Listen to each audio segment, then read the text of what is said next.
Halo, Bu Barita. Sebentar Pak, Yesaya Oh ya, 9 oke, ya. oke, oke, oke. Bentar ya.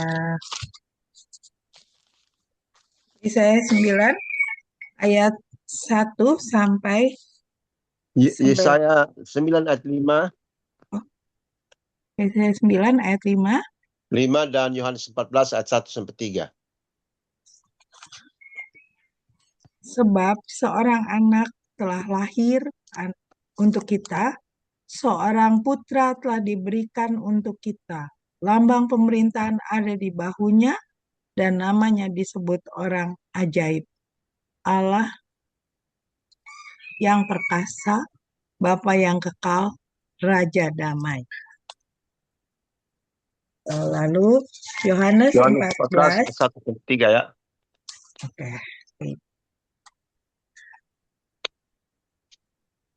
Yohanes 14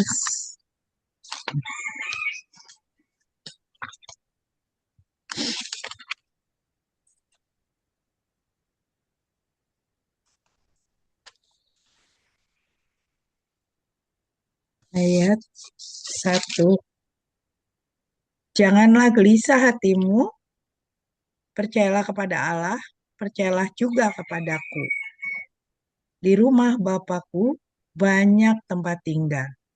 Jika tidak demikian, tentu aku mengatakannya kepadamu sebab aku pergi ke situ untuk menyediakan tempat bagimu. Dan apabila aku telah pergi ke situ dan telah menyediakan tempat bagimu, aku akan datang kembali dan membawa kamu ke tempatku, supaya di tempat di mana aku berada, kamu pun berada. Dan kemana aku pergi, kamu tahu jalan ke situ. Kata Thomas kepadanya, Tuhan, kami tidak tahu kemana engkau pergi. Jadi, Di ayat 3 bagaimana? saja, Bu. Cukup di ayat 3 saja. Oh, oke. Ya, oke. Terima kasih Ibu Barita sudah membacakan dua ayat ini bagi kita. Dan dua ayat tadi, Yesaya 9 ayat 5 bicara tentang kedatangannya yang pertama. Dan Yohanes 14 atau 1 sampai 3 berbicara tentang kedatangan yang kedua kali. Ada begitu banyak ayat, namun dua ayat ini yang saya angkat untuk menjelaskan tema kita, yaitu Kristus yang telah datang akan datang kembali. Ya, Kristus yang telah datang akan datang kembali. Jadi tema ini bicara tentang dua kali kedatangan Yesus. Ya, kedatangan pertama ya itu sudah datang, dan akan datang kembali itu kedatangan yang kedua.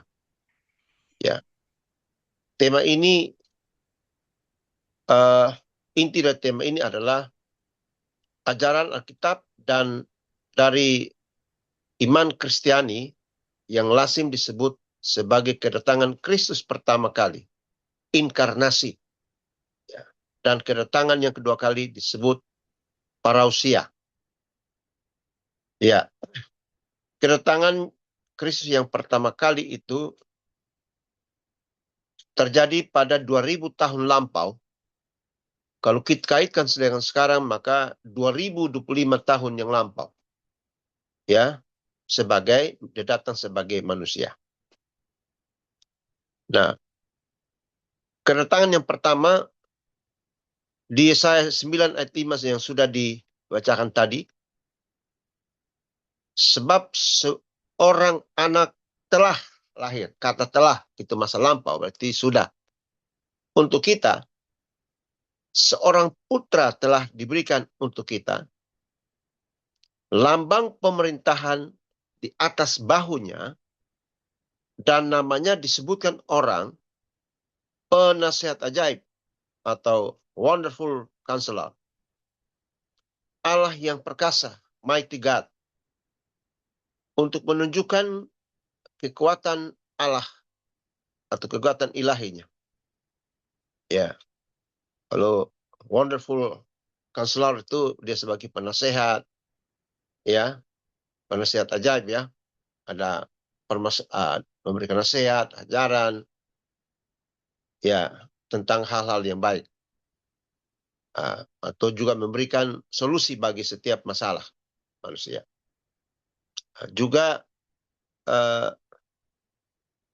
disebut Bapa yang kekal, everlasting Father. Nah, di sini kita lihat bahwa banyak orang meragukan, menanyakan, Yesus itu Allah bukan? Pada satu waktu ada 2 ibu saksi Yehova datang ke saya, bertemu saya bahwa menara pengawal kekuatan mereka. Ya, saya bilang, kalau Alkitabmu sama dengan saya, mari silakan masuk, kita bicara. Tapi kalau bukan Alkitabmu tidak sama, ya sudah pulang saja. Percuma. Ya, mereka saya lihat Alkitabnya sama, udah saya persilakan masuk. Saya langsung bicara, kalian datang pasti bicara tentang Yesus itu bukan Allah. Ya kan? Yesus satu-satunya Allah, ya, bukan satu-satunya Allah sejati. Ya, saya bilang ya, lalu saya buka kasih ayat ini. Menurut kamu siapa? Yang dimaksud ini siapa? Ya, mereka diam. Ya, mereka diam. Ya, lalu saya bilang ya, ayat ini bicara tentang Yesus. Dia Allah.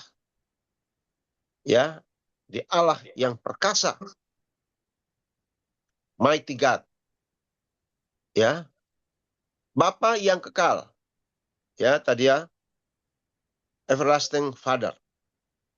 Menunjukkan sifatnya sebagai pencipta dan pelindung Bapa itu. Ya. Raja damai, Prince of Peace, membawa perdamaian sejati dan abadi, ya, bagi manusia. Adalah penggenapan, jadi bagian ini adalah penggenapan nubuat Yesaya, juga dalam Yesaya 7 ayat 14. Yaitu Yesus yang akan lahir dari seorang perempuan muda. Tak sebut namanya waktu itu, tetapi endingnya, ya, Maria lah, wanita yang paling pas, sederhana, beriman, tekun, setia, ya, dan ternyata Maria lah yang dipakai sebagai wanita yang melahirkan Yesus. Dan nubuat kelahiran Yesus itu digenapi dalam Lukas 2 ayat 11. Hari ini telah lahir bagimu juru selamat di kota Daud atau Bethlehem. Tapi kedatangannya itu ditolak oleh milik kepunyaannya. Yohanes 1 ayat yang ke-11. Ya. Tapi ibu saudara-saudara, 700 tahun sebelum Yesus datang, itu sudah dinubuatkan oleh saya. Ya, ketika orang Israel membutuhkan seorang Mesias yang di atas raja, seorang raja lagi,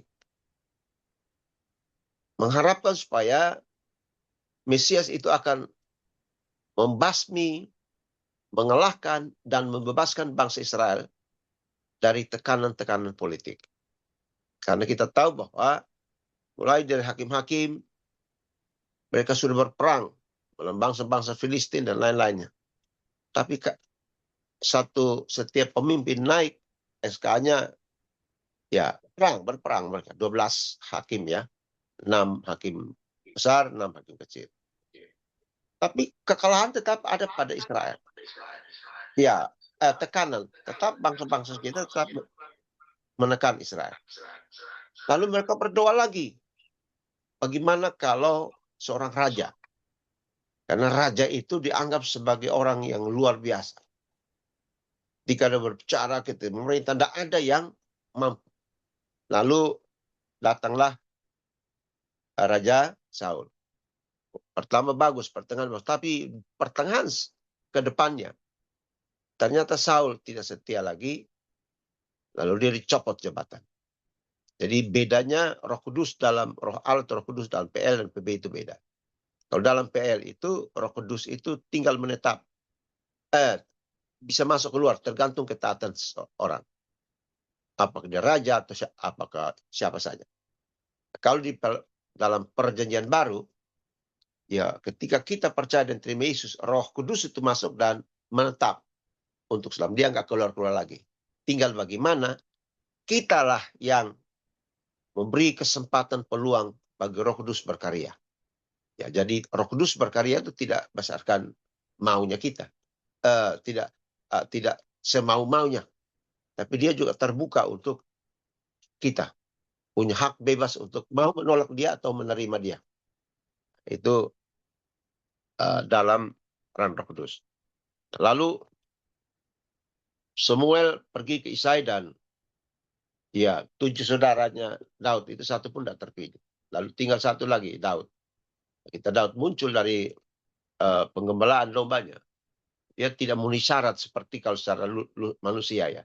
Karena dia pendek, tidak setinggi hebat kakak-kakaknya, dia kurang idealis ya, seperti kakak-kakaknya kekar. Jadi saya yakin bahwa Samuel itu juga lagi berpikir-pikir, oh kok ini tadi kakak-kakaknya gede-gede, tinggi bagus, cakep. Oh ini satu lagi pakai compang-camping, bagian gembala dan sebagainya, bau lagi.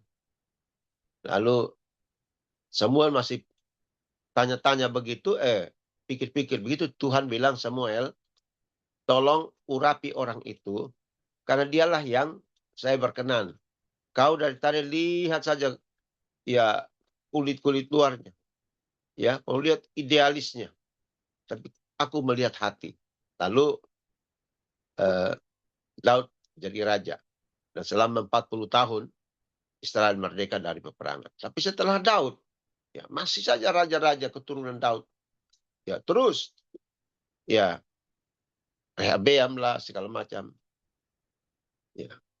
Jadi Israel masih tetap diperangi juga. Lalu mereka berpikir, kami mengharapkan Mesias deh. Mesias lebih hebat dari seorang raja. Karena konsep mereka tentang Mesias itu turun dari langit, turun dari sorga, lengkap atribut keilahiannya. Tapi ternyata berita Lukas, malaikat bilang, hari ini telah lahir bagimu juru selamat. Nah 700 tahun Bapak Ibu kurang lebih. Mereka menanti. Lama, cukup lama kan. 7 generasi itu. Nah 300 tahun setelah nubuatan itu tidak nampak apa-apa. Tidak ada tanda-tanda. Malah ditambah lagi 400 tahun itu disebut masa gelap, masa kegelapan, silent period. Ya, mereka nggak punya nabi lagi ngomong, konteks kita sekarang nggak ada lagi khotbah pendeta, ibadah dan sebagainya. Ya. Lalu kemudian Yohanes tiba-tiba dia bernubuat, ya persiapkanlah jalan bagi Tuhan, ratakan semua yang lekuk, lekuk, yang bengkok lurusin untuk jalan bagi Tuhan. Nah, lalu Tuhan Yesus datang. Ya, malaikat berkata, hari ini telah lahir bagimu juru selamat. Orang Israel lihat, loh, mereka nggak mau, salah dengan konsep mereka. Ya, wah ini bukan Mesias. Yang lahir itu anak tukang kayu, miskin lagi.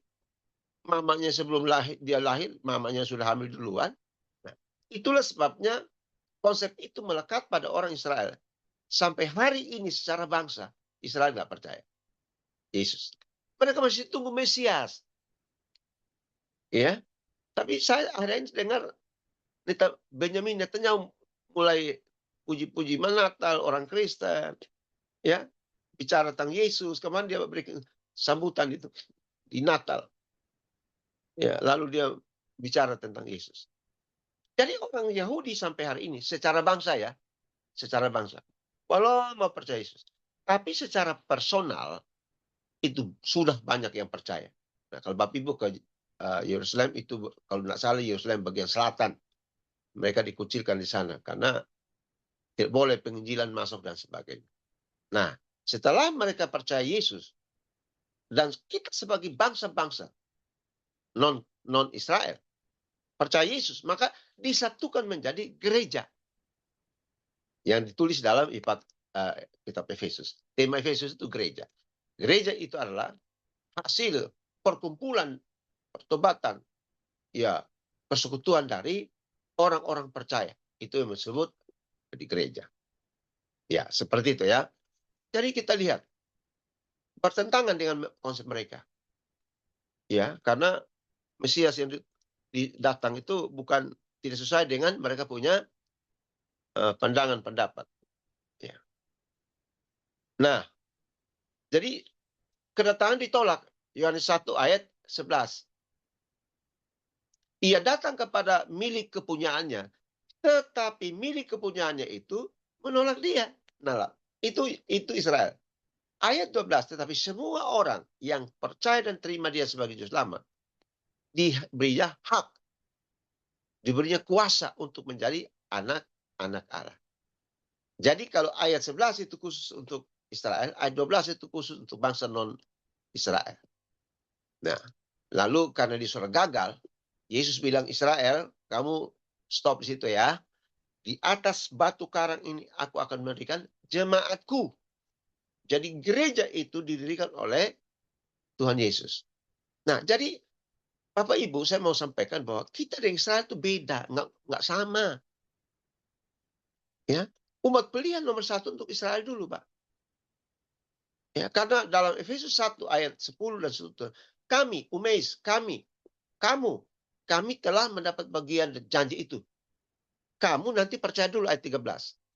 Ya, jadi setelah kapan kita menjadi umat pilihan Allah?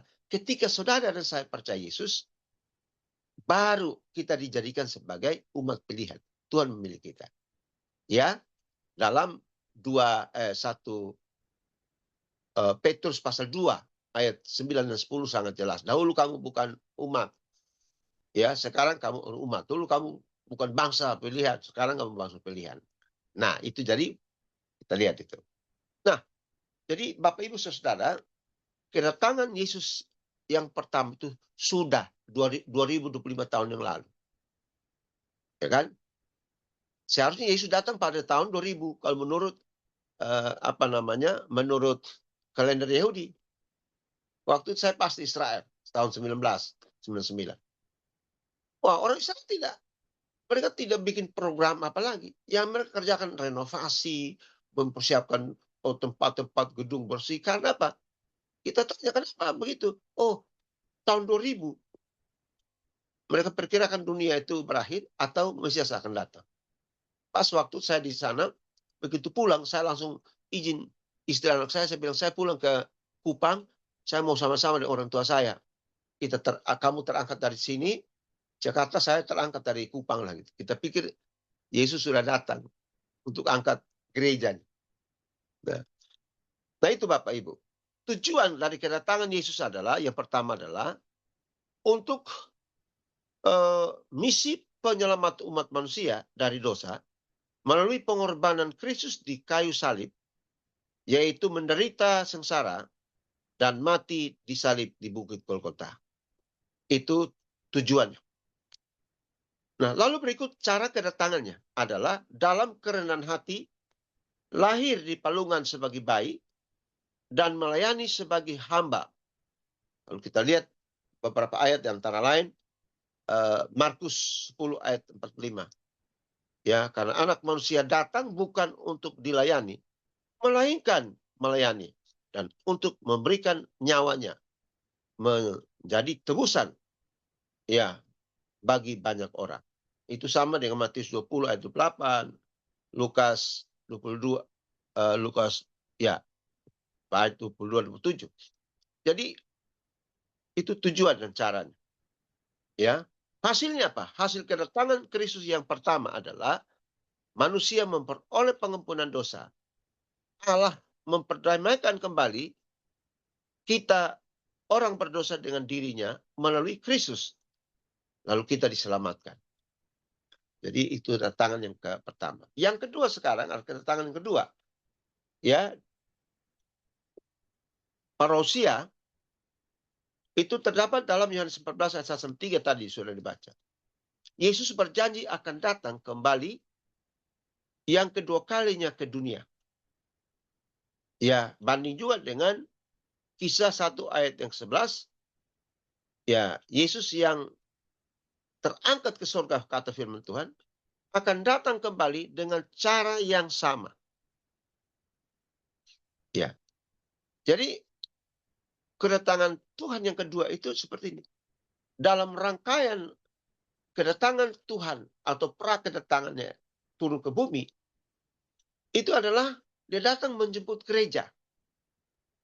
Ya, pra kedatangannya kedua. Atau saya mau katakan dalam rangkaian kedatangan kuda Yesus itu ada beberapa rangkaian yang dia lakukan.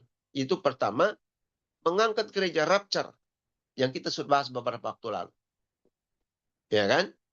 Maka itu ya, ayat itu jelas. Jangan gelisah hatimu, percaya juga kepada Allah, percaya juga kepadaku.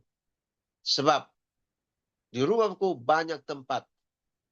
Ya, kalau jika tidak demikian, aku tidak menyampaikannya kepada kamu. Nah, jadi kata tempat itu, ya, rumah itu, dia menggunakan kata mansion, istana, rumah yang gede.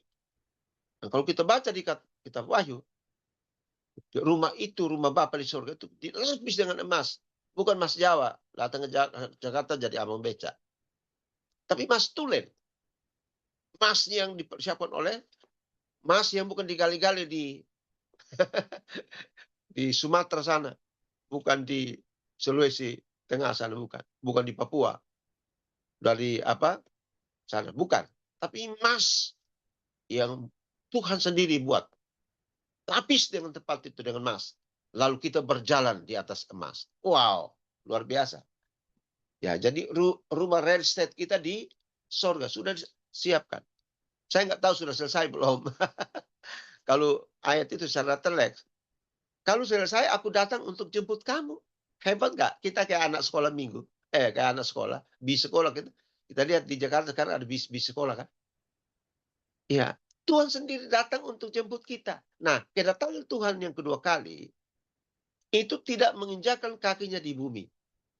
Ya, nanti kedatangan Tuhan yang kedua kali baru kakinya terinjak di bumi itu Bukit Zaitun. Ya kan? Nah, menurut tradisi pendapat orang Yahudi bahwa nanti kalau kedatangan Yesus, guide-nya ngomong ke kita. Kedatangan Yesus dia dari barat daya. Nah, di bawah Bukit Zaitun itu pas pintu kuburan di bawah itu kuburan nabi-nabi. Sedangkan di samping nabi-nabi di bagian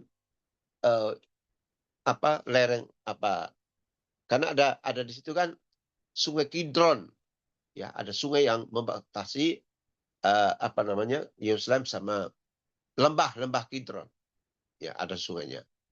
Jadi katanya orang Islam percaya bahwa katanya kenapa kuburan mereka di sana bagian itu? Karena Yesus datang dia akan landing lewat situ. Jadi ketika Yesus lewat situ, ya anginnya atau apa, mereka yang bangkit duluan. Ya nanti Bapak Ibu ke Yerusalem minta guide lewat situ deh. Jadi mereka juga percaya bahwa Yesus nanti mereka akan bangkit duluan. Ya, jadi di bawahnya itu kuburan para nabi. Sebelahnya kalau saya mau bikin posisi begini, sebelah kanannya, nah, itu kuburan orang-orang Muslim Islam, ya, orang-orang kudus. Jadi mereka percaya bahwa nanti Yesus datang lewat sayapnya lewat situ, bangun mereka. Nah, gitu. Jadi itu luar biasa. Nah, jadi Yesus bilang setelah aku pergi ke sana, ya, maka di Yohanes 14 ayat 14 dan 16 itu bahwa Yesus berkata, aku pulang, aku pergi. Kalau tidak demikian, aku tidak mengutus Roh Kudus itu datang. Biarkan aku pergi, karena aku pergi untuk menyediakan Roh Kudus datang. Jadi Yesus pulang kampung. Yang jelas nggak pulang ke Medan, nggak pulang ke Sangin, nggak pulang ke Kalimantan Barat apalagi, nggak pulang ke Kupang. Dia pulang kampung. Supaya apa? Dia mengirim Roh Kudus datang. Memberikan pengertian, meyakinkan orang tentang dosa, meyakinkan kita tentang keselamatan yang Tuhan sudah kerjakan. Nah, makanya di Efesus 1 ayat 14 itu Roh Kudus menjadi jaminan kita. Setelah kita percaya Yesus, terima Yesus sebagai Tuhan Juru Selamat, dalam perjalanan iman kita ke depan itu apa? Ya Tuhan tahu bahwa kita akan jatuh. Karena itu Roh Kudus dikirim untuk menjadi jaminan buat kita. Kata jaminan dalam kata itu dipakai adalah apa? Untuk apa? Menjamin. Ya. Untuk menjamin. Arabon. Kata menjadi jaminan itu dipakai kata arabon. Jadi Roh Kudus artinya apa? Force code, bayar di depan. Artinya bahwa Kristus sudah mengerjakan keselamatan dalam kedatangan yang pertama kali. Nah, Roh Kudus yang meneruskan itu untuk meyakinkan orang-orang beriman. Ya, dan pakai kita untuk menyalurkan berita itu kepada orang lain. Nah, jadi setelah aku menyediakan tempat, aku akan datang kembali menjemput kamu. Kenapa kita jemput? Karena nggak ada kendaraan ke sorga. Pesawat ulang-alik itu hanya di atas angkasa kan, Pak? Gitu kan? Makanya Yesus datang untuk jemput kita. Jadi nanti dia datang di udara, ya. Kata eskatologi, rapture, artinya apa? Pengangkatan, artinya ditarik. Jadi pada waktu Yesus datang, hanya di udara, mengangkat atau menarik semua orang percaya dari seluruh muka bumi. Jadi kalau kita lihat sekarang penduduknya sudah 8 miliar, ada hampir 3 miliar, belum sama setengahnya, yang orang beriman. Lalu kita lihat 3 miliar itu berapa lagi yang sungguh-sungguh.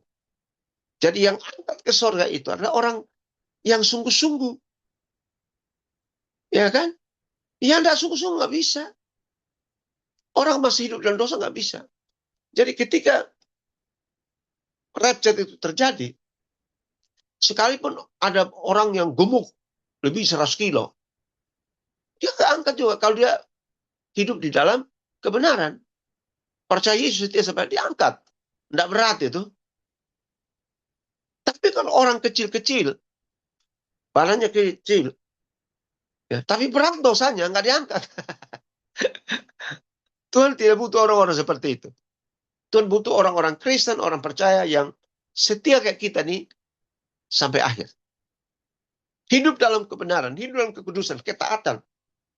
Nah, baru Tuhan angkat. Ya. Itu luar biasa.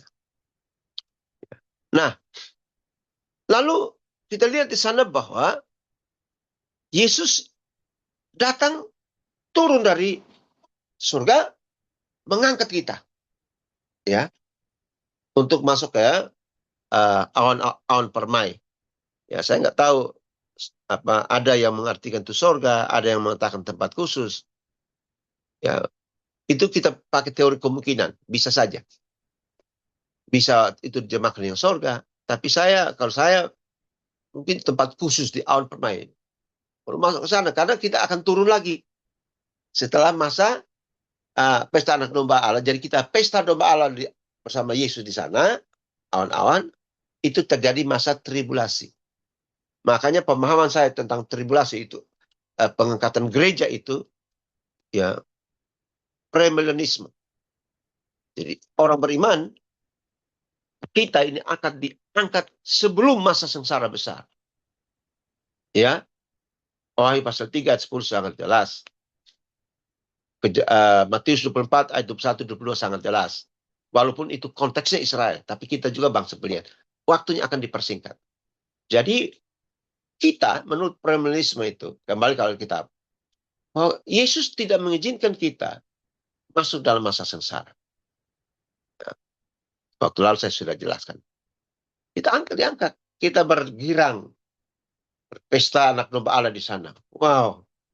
Ada lagu kan? Apa namanya? Yesus berjanji untuk dia datang mengangkat kita. Yesus itulah satu-satunya penolongku yang sungguh. Lalu dia berjanji akan kembali. Angkat kita Semua. Tapi semua yang setia sampai enggak. Kalau Kristen itu ada dua, Bapak Ibu. Kristen KTP, Kristen tanpa pertobatan, dan Kristen sejati. Kristen tanpa pertobatan itu adalah apa? Dia rajin gereja, paduan suara. Oh, mantap. Tapi corak hidupnya. Main judi, main rentenir. Rentenir itu dosa loh. Iya. Rentenir, main judi. Judi online. Ya, ya, itu nggak diangkat, Pak. Tapi gereja hebat. Paduan suara suaranya bagus. Rajin, tapi perbuatan hari-hari. Itu luar biasa. Apalagi bagi orang-orang yang apa pandangan mereka terhadap pandangan Lutheranisme. Luther bilang keselamatan hanya karena anugerah. Nah, lalu orang-orang penganut itu Lutheranisme bahwa ya, kan keselamatan hanya anugerah dari Allah. Jadi kita bebas lakukan apa saja, toh nanti juga itu Tuhan itu urusan Tuhan untuk selamatkan kita. Nah, ini kurang pas ini, Bapak. Sehingga orang bebas, orang Kristen dia bebas buat apa saja. Ya kan? Jadi Yesus itu jangan dikira semua orang diangkat semuanya, tidak. Ya.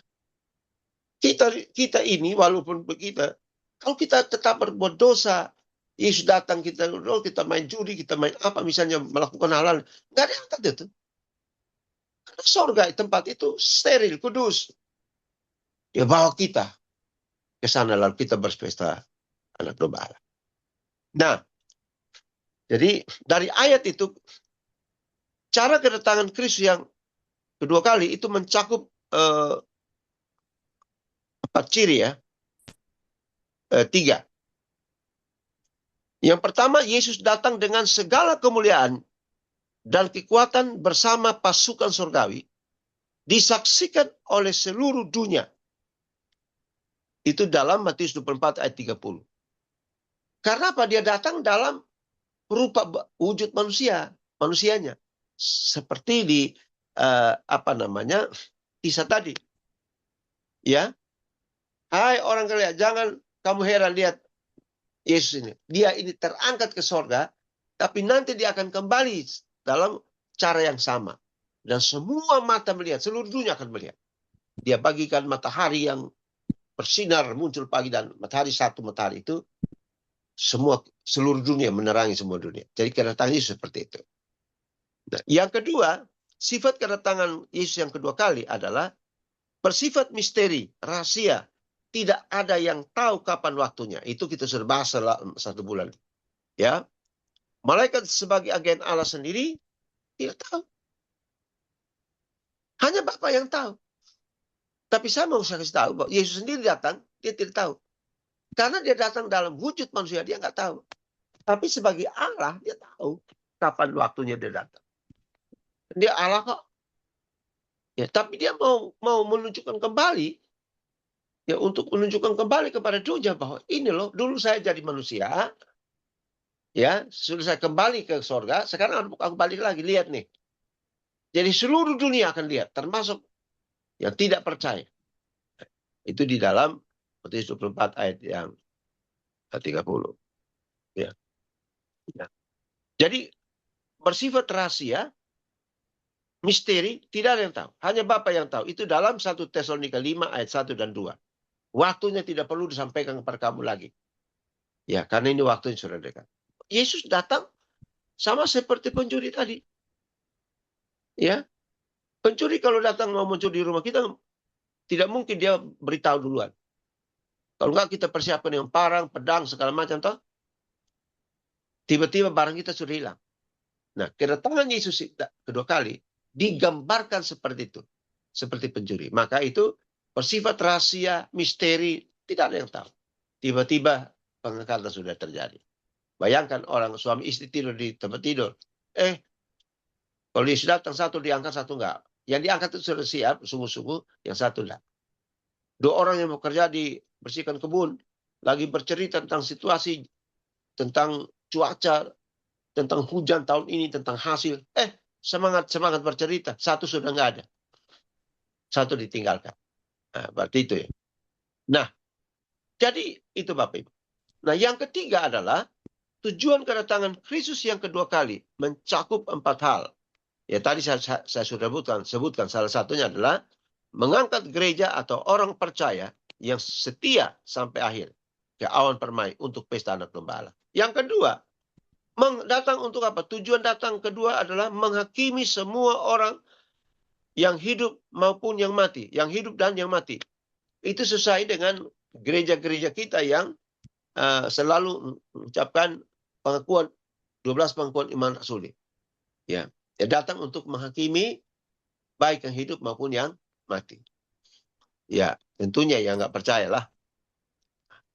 Nah, lalu yang ketiga adalah memperbarui segala sesuatu. Wahyu itu. Lihat, Yesus berkata, lihat, aku telah memperbarui segala sesuatu. Jadikan semua jadi baru. Memperbarui segala sesuatu adalah dunia itu akan diperbarui. Eden pertama itu akan diperbarui menjadi Eden kedua. Kalau Eden pertama itu setelah manusia jatuh dalam dosa, Eden pertama itu itu namanya pradosa. Dosa belum masuk, Tuhan lagi kerja, ya. Jadi ada komunikasi Allah dengan manusia, ada tinggal bersama Allah dan manusia, ada komunikasi, ada kekeluargaan. Tapi ketika jatuh dalam dosa, manusia jatuh dalam dosa, Eden itu berubah menjadi Edan. Tahu orang Jawa di sini siapa? Bapak Ibu yang orang Jawa tahu. Edan, dunia gila. Mulai pasal 3 Kejadian sampai dengan Wahyu pasal 20 itu. Jadi dalam Alkitab itu hanya 4 pasal saja yang bebas polusi. Kejadian 1 dan Kejadian 2, Wahyu 21 dan Wahyu 22. Mulai Kejadian 3 ketika dosa masuk sejarah itu sampai 21 atau sebelumnya itu adalah bicara tentang negatif. Dosa segala macam, kita butuh juru selamat, maka Yesus datang dan sebagainya. Ya, itu memperbarui. Ya, dan Yerusalem baru akan turun dari sana. Ya. Yang keempat adalah tujuan Yesus datang kedua kali adalah mendirikan kerajaan 1000 tahun damai, kerajaan milenium, ya, dan memerintah sebagai raja di atas segala raja bersama kita. Itu di dalam Wahyu 20 ayat 1 sampai 3, ya 21 ayat 1 sampai 8, ya 21 ayat 9 sampai 27, Wahyu pasal 22 ayat 6 sampai 17. Sangat jelas. Iblis diikat lalu dihukum selama 1000 tahun di lubang itu. Ya, pakai meterai segala macam. Lalu Yesus memerintah selama 1000 tahun. Ya, 1000 tahun itu bagi manusia itu letter write, Pak. 1000 tahun lamanya bagi kita, tapi Yesus 1000 tahun lamanya 1 hari.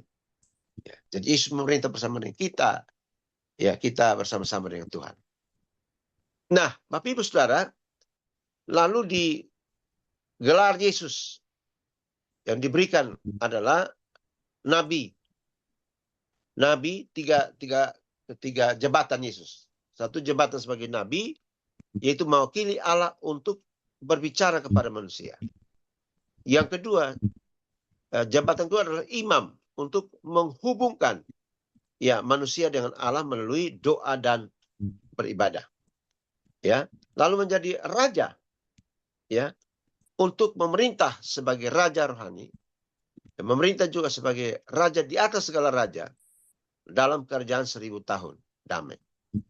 Ya, dan kemudian sesudah itu baru ya kita masuk ke dalam kerajaan sorga, kerajaan Allah.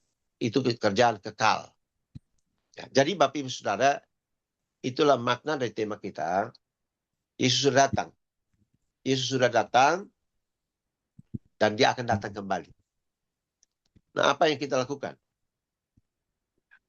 Tugas kita adalah bersiap sedia, berdoa dan berjaga-jaga. Karena kedatangan kedua, dia datang bukan lagi sebagai bayi, sebagai penyelamat, tapi dia datang sebagai hakim yang adil. Ya, dia akan menghakimi dalam dengan penuh keadilan. Sama seperti keyakinan orang Islam juga begitu. Teman saya orang apa namanya, banyak orang Islam, Ustadz, nah, mereka sendiri juga ngomong bahwa mereka mengaku Yesus sebagai hakim yang adil. Nanti akan datang menghakimi dunia di akhir zaman, itu adalah Yesus sebagai hakim. Dia akan menghakimi dalam kebenaran dan penuh keadilan.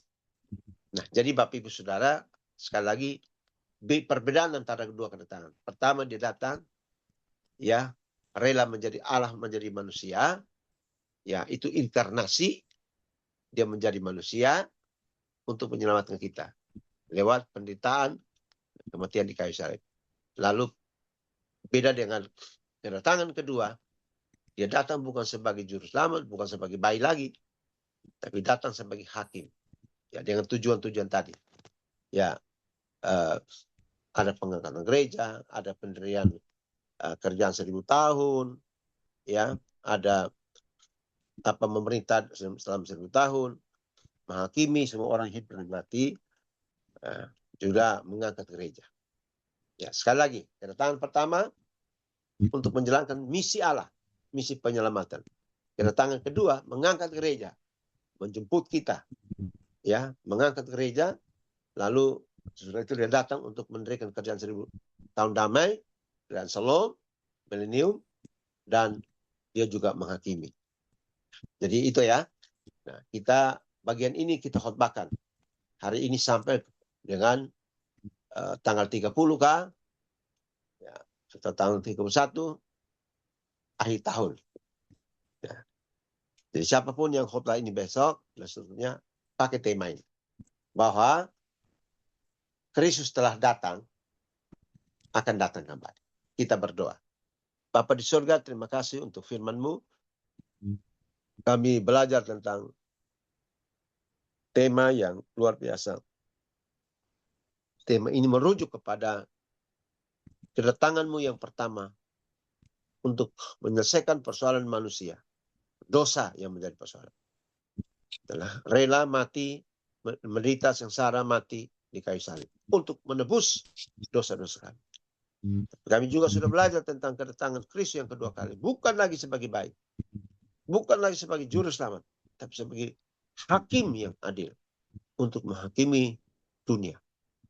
Untuk membangun kerjaan 1000 tahun. Memerintah bersama dengan kami. Umat. Terima kasih Bapa. Kiranya Tuhan Yesus menolong kami, memberikan pengertian bagi kami untuk firman ini, sehingga kami benar-benar memahami dan meyakini bahwa Kristus yang telah datang akan datang kembali. Tugas kami adalah bersiap siaga, berdoa dan berjaga-jaga, karena kami tidak tahu kepastian waktu. Dalam nama Tuhan Yesus Kristus, Putra Natal yang kami rayakan hari-hari ini, kami telah berdoa. Amin. Ya, saya